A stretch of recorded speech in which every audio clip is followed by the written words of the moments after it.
What is the genre that both of you presented? Is it prose poetry? Because there's no rhyming. Is that prose poetry, or is there another name for that kind of poetry? Open form verse poetry. Blank open verse. Form most verse? of mine is blank verse. Blank verse? Okay, thanks. The rhymes are internal for the most part. What do you call that? You answered it. Narrative poetry is Okay. what I read. Mine is brilliant lyric poetry. They call it brilliant lyric poetry. Poetry has many facets. It certainly can rhyme, and it can absolutely not rhyme. It can be a story. It can be meditations like he read. It's just open to everything. The Bible is poetry. I'm not through yet. Oh.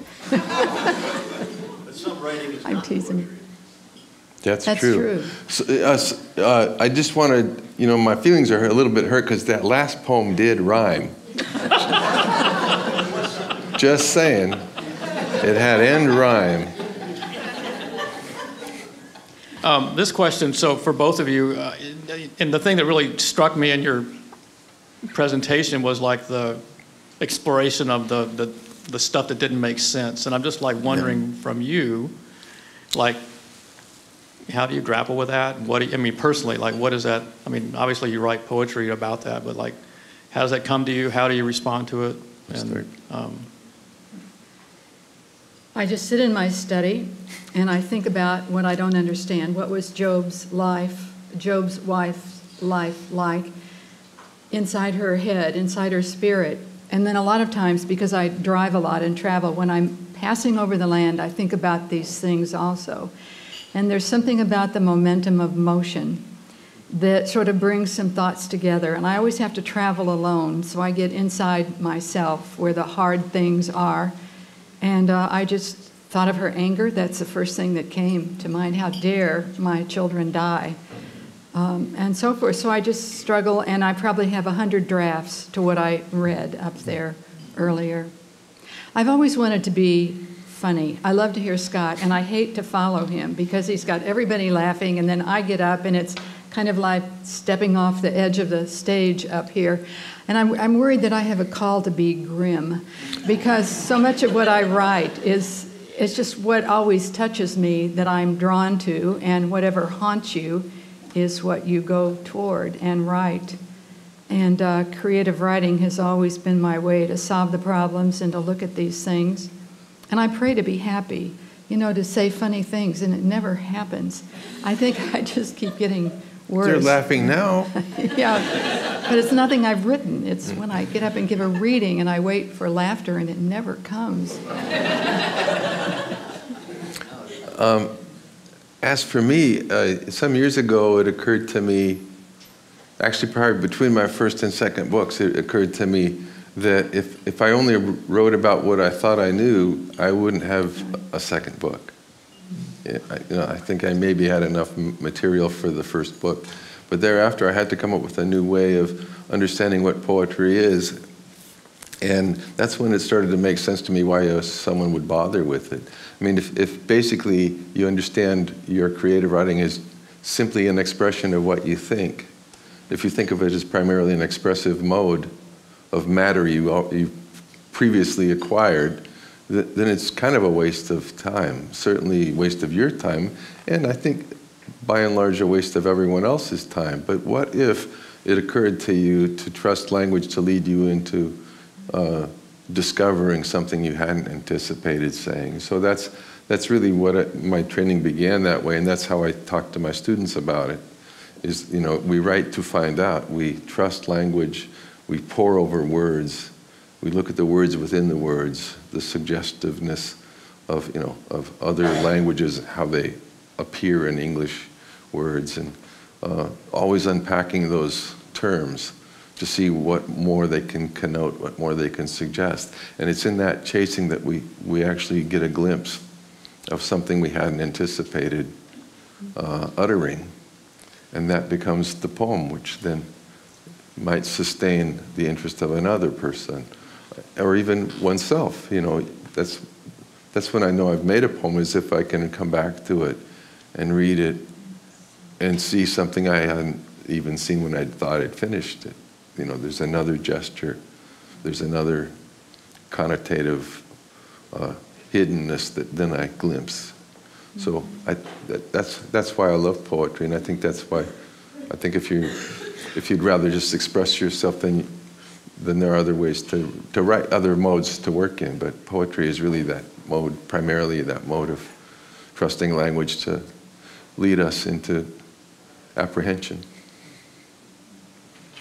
And maybe Scott gets to his poetry right away, but sometimes I have to write pages and put them away for a while and think, that's not too bad. And then I get it out again and realize how ordinary and awful it is.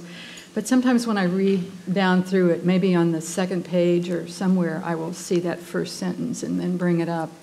And I will know how long, and I will know what I want to say, but also how long it took me to get to that point of what I wanted to say. Coming over. It was interesting, Scott, your comment about how you struggle with words in poetry. And there was one word, Diane, thank you, one word in your poem that really stood out, and it wasn't about suffering. It was your choice of the word hacienda. Mm-hmm. And I think you used it 3 times. Yes. And that took me on a trail of Indian suffering. Right. Should have been Mexican, but it came out Indian. But it took me on a trail, and I don't know if you intended that at all. Yes, I did. Because the past is the past, but it's also with us in the present. And when I use terms like hacienda and other terms in this book on Job I'm working upon, it sort of removes the history and the pastness of it and brings it in. And again, I'm trying to lighten it up a little bit, as I said earlier, which may not work. But anyway, I think taking risk and trusting the things that you do. I always have this editor in my head that says, you can't do that. That sounds stupid. And that's when I know I probably have something good, when I think it's good. So I just keep going.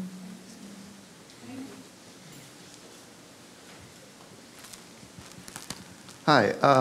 Do you have a specific audience that you write for when you're sitting down? Or do you write for yourself? Do you consider anyone specifically when you do any particular poem? Scott will answer that question. I do. I think of dead poets that I've loved. I'm writing for them. I mean, you all are interesting and everything, but I really, so I've had some, live people, like live poets who have been my teachers, like Richard Howard is an amazing mind, and so I think somehow Richard's in there. Wallace Stevens, I've never knew, of course, but his poems are so compelling to me that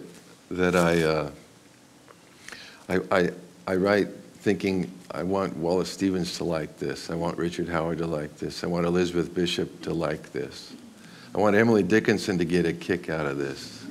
Those are the people with whom I have a conversation. See, I imagine that my own work is really entering into a conversation that they didn't begin, but they entered into in their time. And I think of literature, especially poetry, as this, centuries-long conversation, and we listen to find out what the conversation's about, and then we enter into it, having been equipped by those poets to learn the language of that conversation, then enter into it and bring ourselves to that. And so those are the people I really think of. I quite honestly think of, would Richard Howard approve of this line or this line break? If the answer is no, then I'd change it.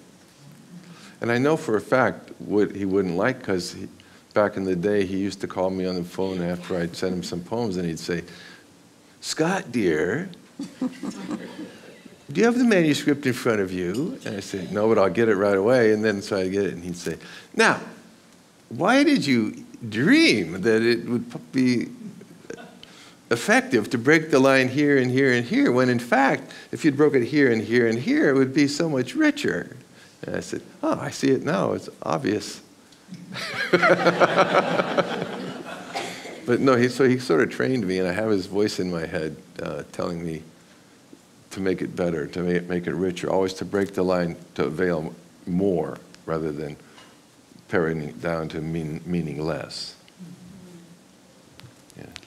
I think also sometimes I write for an audience like you. I have no theological training, but I've had years of sitting in church and listening to sermons and going to Bible studies and prayer groups. And so, Are there a because lot of pastors in this room? like, I apologize about the aren't we at Bible? homiletic burial line. We've got another question here. More of a comment. Diane, thank you for being yourself and for, there was a connection there in suffering that was deep and unsearchable, but rich and textured. Thank you for that. There's lightness, and that's great, but when there's times of suffering, it gives me, the listener, something to hold on to. So thank you. Continue to be yourself. Thank you. Yes. Scott, you started to speak into this, but I'm wondering if you could both talk a bit about why poetry instead of prose, and what are the possibilities and the limitations of poetry? And why do you choose that over a different written form? Why verse instead of prose? Because sometimes I Yes. make poems in prose, Yeah. and I think I read that, like did I read a prose poem? Maybe I didn't, but Well, I've often heard it said that poetry is it's so inefficient. Why don't you just say what you mean? oh that, yeah. So here you are, and you Yeah, because talking to us or sharing with because us. if I only said what I mean, we'd all be bored, and because knowledge has its purpose. This is odd now. Knowledge may have its purposes, but guessing is always more fun than knowing. And so I take Auden's advice, and I don't perceive poetry, whether it's in prose or verse, to be primarily an expressive mode, but it's primarily an exploratory mode where you actually explore the language, and when Diane's talking about working and reworking, and all that labor goes into making it yield something more than she meant to say, and that's why I love poetry and love working in that, regardless of verse or prose. And then when I do write like expository prose, then there are certain obligations to make sense or make a part. But even there, I'm usually tempted and do in fact load the terms so that they're suggestive terms and ambiguous terms, so that the reader can participate in making meaning with it, meaning that he or she might need that I didn't know to give, right?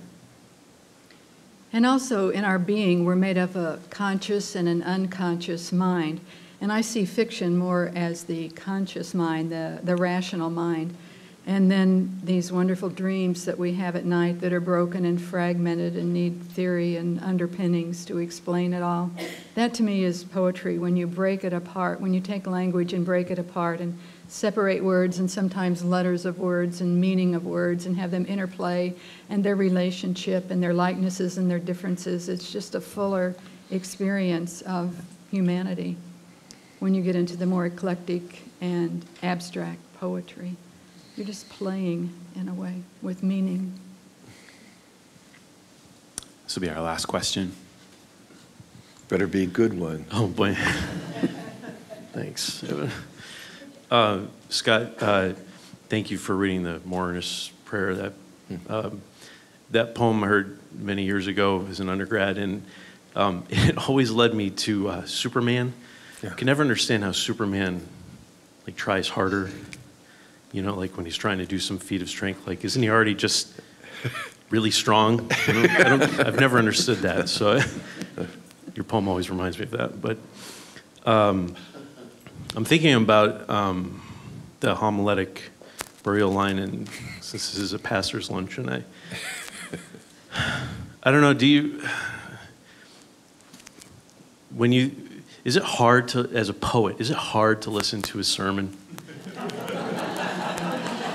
And what do you? How do you do that? How do you get through that? And what do you wish you could say? You've got some pastors here. What do you wish you could say in a homiletics class if you had that opportunity? Just curious. I'll get to the answer to that question in a second, but I'll answer the first part first. Yes, it's hard, and that's people wonder why I go to Mount Athos all the time for church when I could just go anywhere for church. And the secret, I'll let you in on a secret. When the monks have a divine liturgy, they don't have a sermon. It's just the liturgy of worship, uninterrupted by what we have to say about it. And that's always been more profound to me, those words that have been with us in our worship for centuries. They're not dead. They're very soul-opening. So I love that. But back to your real question is like, what can we do about it in terms of certain? And I guess I would. I would encourage pastors to recognize how ambiguity is an opening to the parishioner to see something that you didn't narrowly prescribe. So precision's, has its purposes, but ambiguity is always more fun than. Well, anyway, that was okay. You got it. But so I just think choosing the more suggestive word over the more precise word, the more definitive utterance, choosing the more open utterance over the more definitive utterance, that in itself gives the one in the pew who has his or her own matter to deal with, that gives that person an opening to hear what needs to be heard that day from your opening the word. And to reduce the glorious scriptures to a paraphrase, a simple paraphrase, is always a diminishment. And I guess that's not the direction I would go. I'd want to open it and make it more suggestive, so that the person who really needs, Abba, give me a word, you give her the word. Diane?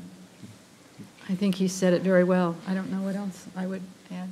I mean, I've gone to church all of my life. There has to be something there holding me. And much of it is the pastor's sermons. And I've heard many sermons. I'm very old. So I keep going back for more. I just want to admit that I said this in a Q&A at a monastery in Pennsylvania once, where Father Tom Hopko, I don't know if you know him, Father Thomas Hopko, who was once the dean of, he was Alexander Schmemann's son-in-law. And are these names ringing any bells anywhere? Okay, never mind then. It was going to be a funny story. Oh, sorry. You can finish the funny story.